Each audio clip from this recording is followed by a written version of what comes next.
Perkenalkan, nama saya Rivaldi Raji Guguk. Saya dari Teknologi Komputer. Di sini saya akan menjelaskan struktur dan fungsi internal prosesor, organisasi ALU, kontrol unit, dan register. Yang pertama itu ada fungsi prosesor. Fungsi prosesor di sini prosesor sebagai otak dari semua perangkat komputer.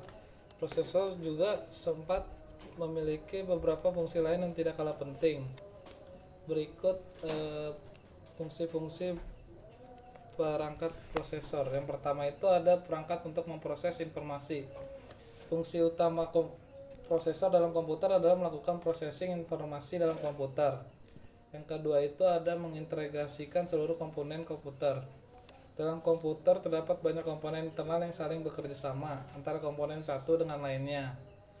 Agar komponen-komponen tersebut bisa saling bekerja sama, mereka harus berintegrasi. Yang ketiga, mencegah overlapping tugas.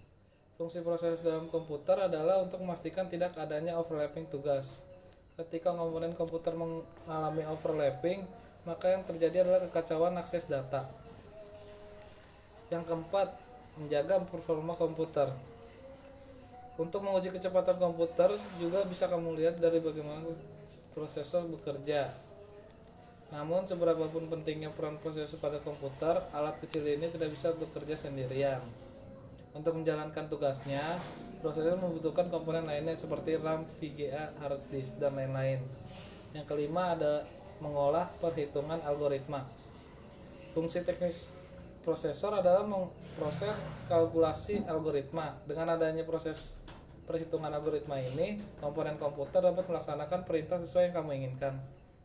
Yang keenam, memastikan komputer bekerja dengan baik. Fungsi lain dari prosesor yang tidak kalah penting adalah untuk memastikan bahwa semua komponen komputer dalam menjalankan tugasnya dengan baik. Yang ketujuh ada menjaga stabilitas komputer. Peran lain dari prosesor adalah sebagai stabilisator komputer yang menjaga komponen prosesor stabilitas komputer mampu terjaga dengan baik. ALU, pengertian Arithmetic Logic Unit atau yang disebut dengan ALU, adalah bagian dari CPU yang berfungsi untuk melakukan operasi aritmatika dan operasi logika. Contoh dari operasi aritmatika sendiri adalah penjumlahan dan pengurangan. Sedangkan untuk operasi logikanya adalah AND dan OR. Yang pertama itu ada metode sign and magnitude. Pada metode ini untuk menyatakan bilangan bertanda negatif, yaitu dengan menggunakan salah satu bit untuk menyatakan tanda tersebut. Bit yang digunakan adalah bit yang bernilai most significant bit atau MSB, atau bit yang berada paling kiri pada biner yang bernilai lebih dari 1 bit. Angka 1 pada MSB digunakan untuk menyatakan bilangan negatif. Contohnya adalah biner 1, bit yang terdiri dari 0 dan 1. Angka 0 digunakan untuk menyatakan bilangan positif dan angka 1 digunakan untuk menyatakan bilangan negatif. Yang kedua ada metode ones complement.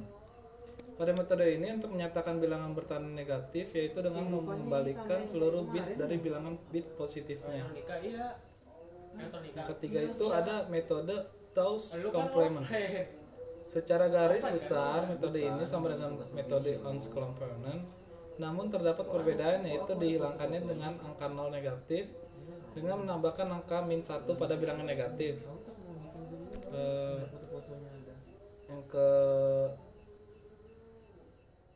Angka pertama adalah mengembalikan nilai 0100 menjadi 1011. Kemudian ditambahkan 1 bit pada LSB 1011 tambah 0001 sehingga nilai negatifnya adalah 1100 dalam kurung min 4.